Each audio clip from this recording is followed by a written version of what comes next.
Welcome to the Leaders in Payments podcast, where we talk to C-level leaders from across the payments landscape. We'll be discussing the products and services that impact the payment space today, as well as trends and predictions for the future of payments. We will also hear stories from our guests about their journeys to the top. Hello, everyone, and welcome to the Leaders in Payments podcast. I'm your host, Greg Myers, and on today's show, we have a very special guest, Frank Arellano, the founder and CEO of Revolv. So, Frank, thank you so much for being on the show today. Thanks for having me, Greg. Excited to talk about payments. Yeah, let's do it. So before we get into Revolv and what the company does, maybe tell our audience a little bit about yourself, maybe where you grew up, where you went to school, where you currently live, a few things like that. Yeah, thanks. I was actually born and raised in California, one of, I think, very few. Traveled all over the world, but loved California. Still live here now. Went to school in Long Beach, Cal State University, Long Beach. Grew up in Central California. My parents were farmers. Very boring. Could have been Iowa or something like that. So I didn't have that typical California experience growing up. And as soon as I hit college, I was excited about, kind of culture and all of the action and activity. So have since made my home base, Southern California, married with 3 boys and live in Laguna Beach. Okay, great. So my daughter goes to Chapman University, so I'm sure you're familiar in Orange County.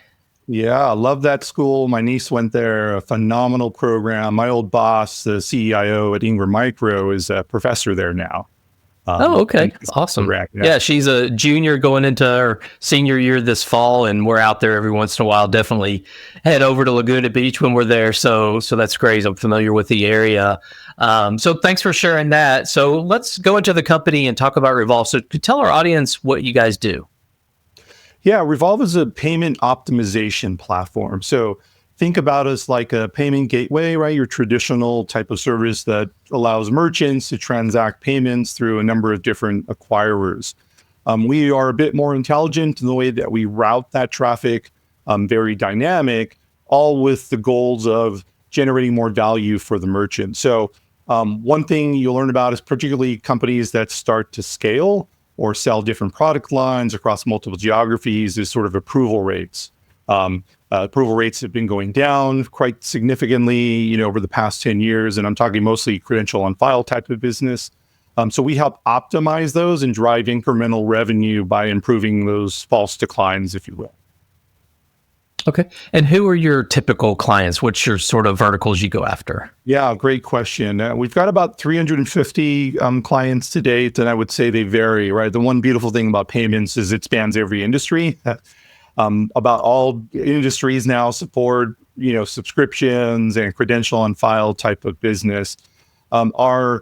We do a lot in the SMB mid-market space, primarily because of the integrations or plugins that we have already developed on front ends like Salesforce Commerce Cloud and a lot of the e-commerce solutions out there, right? It makes it a very easy integration or lift for a customer. If they choose to go with Revolv, it's a pull down on a configuration menu, choose Revolv, start transacting. But we're also attracting a number of the large scale enterprises. That's where we drive a tremendous amount of value. And then that's our background. Most of the leadership team come from large enterprises like that have to deal with multi-billion-dollar subscriptions and trying to ensure that you're improving those churn numbers, particularly on the involuntary churn side, as much as possible. And so we're getting a lot of traction in that enterprise space now. Okay. And you guys have been around since 2020. Did I get that right? Yeah, we started the company in 2020. The most horrible time to launch a company was when COVID lockdown happened. And, right. Launched it in January, lockdowns happened in February. So it took us a while to, find the right people and the right team. Plus, building a payments ecosystem is hard, as you can imagine, right? The number of compliance things you got to go through, PCI, GDPR, CCPA, Visa registrations, like all of that sort of stuff takes time. Mm-hmm. So we spent a couple of years building that platform, making sure that we got it right. And we launched it live on February 2023. So 2 years now. Okay. And are most of your clients in the US or are they global as well? Yeah, most of our clients are US based, but quite a few of them process payments globally. They may be a US entity, but they sell products into, a Germany or something, a place like that. Okay. And, what do you feel like is your differentiator? So how do you compete against your competitors? What do you feel you stand out at? Yeah, our focus, so generally, payments have been a bit of a commodity, right? And it's interesting when I became responsible for payments at Experian as an example, right? A lot of focus on churn as a company that had almost $1 billion in sort of subscription type of business out there, and lots of focus on the voluntary stuff, right? Is the product right? Are we delivering the right services? Can we attract if somebody's choosing to leave us, can we provide them with an offer to stay as a customer? All of that sort of good stuff. The interesting thing for me in sort of running a company like that is that there's a significant amount of this involuntary churn. And in some companies I've been with, that's been as high as 75% of their overall churn number, right? That's a lot of opportunity out there. So these are customers like yourself that didn't choose to leave, but for whatever reason, we couldn't get your payment approved. And so we're kicking you out from that sort of service, right? Our value is to focus on getting those approvals on the first attempt. And we do that by understanding sort of who the customer is, what the merchant does, what the services they sell. Data matters across the board. I talked to some executives who believe a 16-digit account number and expiration date is the most robust information you can have, maybe a billing address or something like that, and kind of pray for the best. And there's over 100 different data elements that make up that payment transaction, right? It's all about getting trust with the issuer and making sure that they believe that that's great, buying that service out of that country, and feeling confident that that's who they say they are, right? Our goal is to keep that consumer fraud type of stuff out, but deal with those involuntary false declines that happen. Just to give you some perspective, last year it was $600 billion in false declines. And of all declines that happened on credit cards, that was 2/3 of the declines. That's a significant amount there, right? These are valid transactions that should have been approved. And that's really where our focus on, and we deliver on that. Our merchants to date get an incremental lift about 14% on approvals and close to 30% on total revenue being generated off of the decline management. Okay. So are you yourself a SaaS platform or how do you get paid typically? Great question. We are a SaaS platform. And we have a number of different ways to sort of integrate with us. We have the plugins that I mentioned, right? So if you're a Salesforce Commerce Cloud user, we have a plugin for you to be able to connect with us. We have a full suite of APIs. So if you have a bespoke internal billing app or something custom, you can integrate to us. A very, very sort of easy lift, not too complicated. And then we manage all of that data. We can either manage the billing record on the merchant's behalf, and so become that billing platform, or we can simply act as a gateway.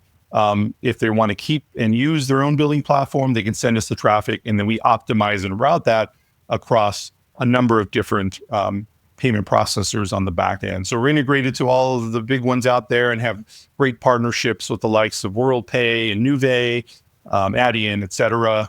And so can help them not just route their traffic based on who they're already configured with, but give them some advice and data on other opportunities depending on their product and the geographies they're going into. Okay. So do you typically get your business from these partners, or do you also have like a direct sales force? Both. That is a great question. So quite a bit of it is organic, just people hearing about us, searching for ways to make improvements in their business.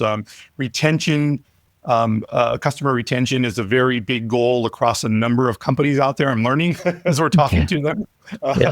So, there's a lot of sort of organic SEO that sort of hits our way through these partnerships on the processing side, as well as some of the front end partnerships. There's some CRMs that are integrated to us, so we've done some co-marketing with and stuff like that. Get a lot of our traffic that way as well. Okay. conferences and podcasts and, these type of things like that are very important. One is provides education out there. What there seems to be a lack of in the payments ecosystem compared to sort of other areas there. So that's all, helpful as well.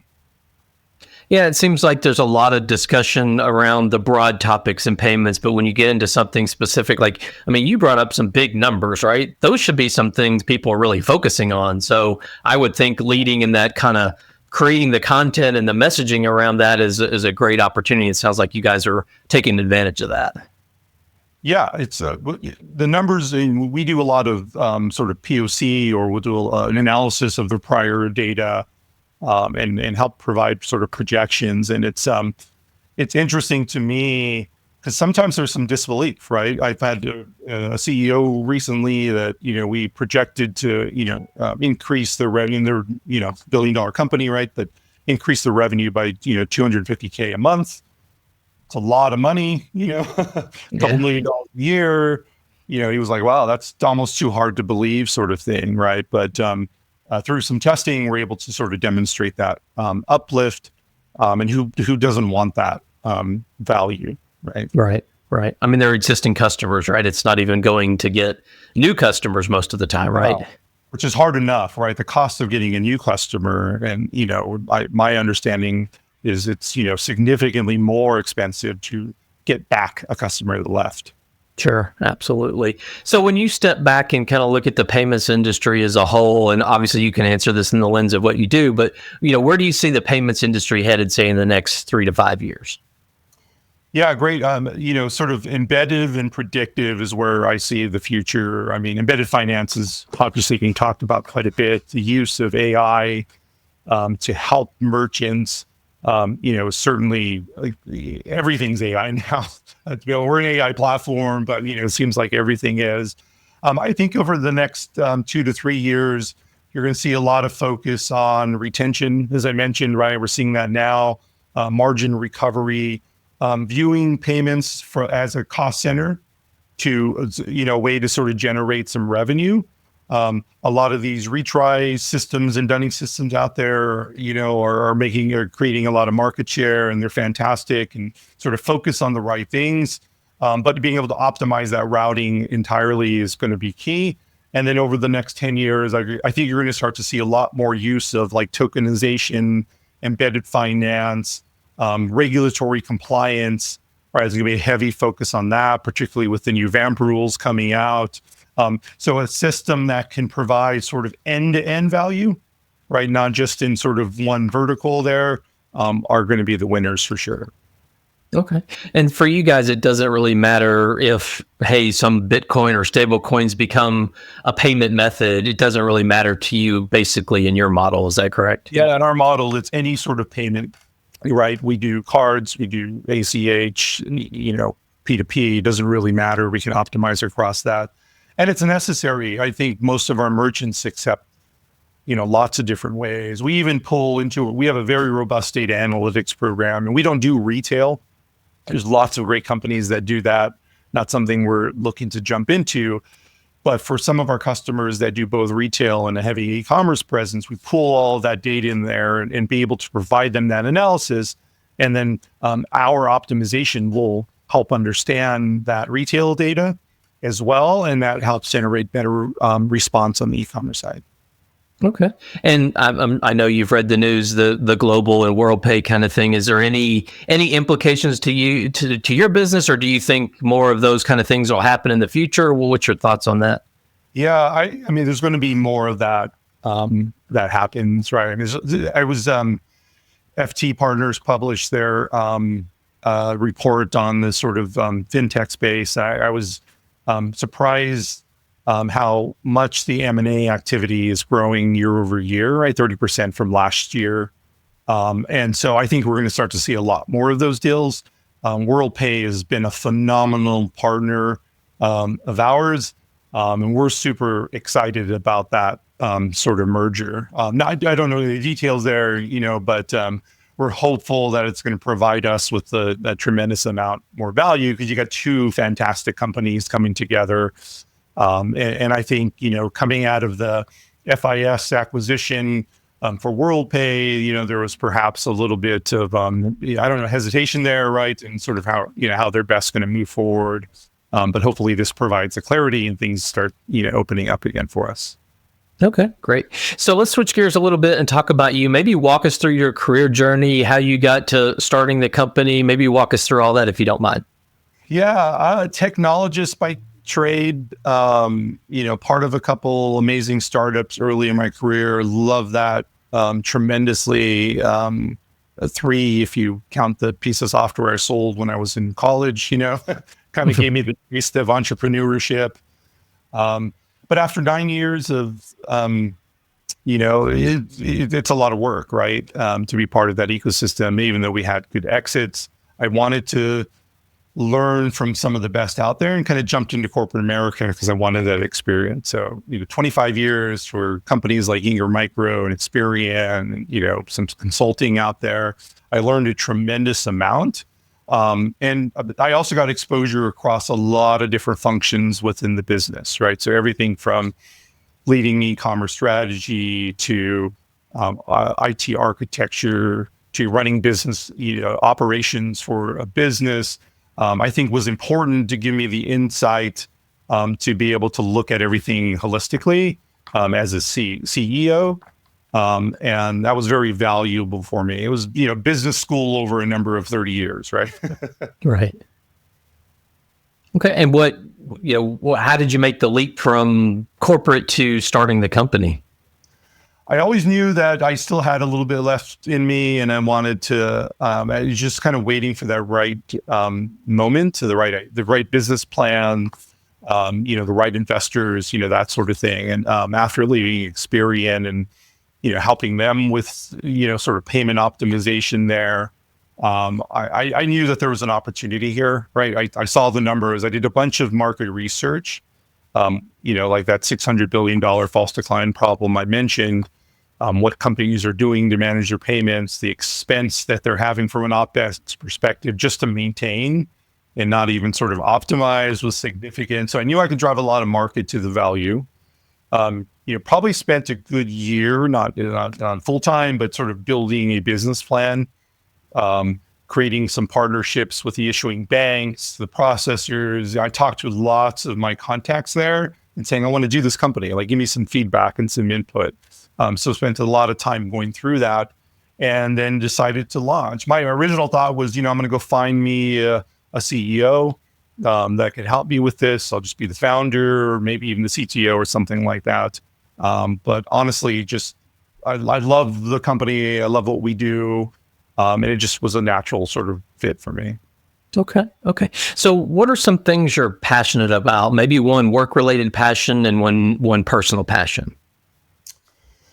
The thing that excites me the most is, that conversation I mentioned earlier with the CEO who didn't believe that the numbers were real sort of thing. It's doing that first month or that second month and getting that call going, holy cow, buddy, you were right. Like, this is amazing. Like, how can we send more volume? It's like that sort of thing. That's probably the most fun, honestly, right? Is the response we get from the merchants and really helping them through that. Personally, you could probably see behind me here. That's not a background. Those are that's real. I've always had technology or corporate jobs and stuff like that. But I'm a musician at a hobby, but also done it professionally. I've written songs for over 800 television episodes. Oh wow! Worked on the Coke commercial that was launched this holiday season. And so that's just a personal passion is music in general. I think it also helps balance me. It's right. As an executive of a startup, you're always looking ways to sort of, keep sanity, and music is one of those ways for me. So I play with a number of different bands around, just local gigs around town, have a good time, and it's also kind of a creative outlet for me. Okay. Awesome. So Frank, if someone comes to you, maybe they just graduated from college and they're looking at building a career in payments or fintech, and they say, hey, what do I need to do to be successful in this industry? What would you tell them? I would say learn the entire ecosystem, right? How money moves, and not one aspect of payments. So pick a domain, go deep, and then start to branch out and learn more, right? Because there's a lot of opportunities there. There's also a lot of disparate solutions. And I'm a big believer in that if you look at it holistically end to end, you're going to start to see a lot of value opportunities, right? Whether you build it yourself or you help your company that you're with be able to create some very value add type of services for your customers. I think that's the most important thing. And then there's also a great ecosystem out there. I mean, some of the networking, you just go to some of these conferences like an ETA, right? Which is less go-to-market focused and more partnership focused for me. So many smart people in the industry, and I value that tremendously. And I think if you're a young person starting out, and I know they provide sort of access to it, right? A lot of these conferences do free tickets for startups or whatever it is, sort of thing. And that's just a great way to learn about the business, but also make those connections, because that's one of the most important parts. Okay, great. So Frank, we've covered a lot of ground about you and the company and the industry. Is there anything else you'd like to add before we wrap up the show? I would say that, so if you're a manager all the way up to an executive, and payments are part of your process, get as educated as you can, because there's opportunities out there for you and for your company for sure. And I know there's a lot of pressure and focus and stress related to sort of macroeconomics and things like that, but there's plenty of companies out there that are able to help. And so look at companies like Revolv as your payment consultant, right? You don't have to have the deep knowledge, but there's others that do. And so, reach out. Love to hear from you. Great. Okay. Well, Frank, thank you so much for being on the show today. I know your time is very valuable, so thank you so much for being on today. Great. Thanks for having me, Greg. Appreciate it. Absolutely. And to all your listeners out there, I thank you for your time as well. And until the next story. Thank you for joining us this week on the Leaders in Payments podcast. Make sure you visit our website at leadersinpayments.com, where you can subscribe to the show and where you'll find our show notes. If you enjoyed listening, please share on your social channels as well.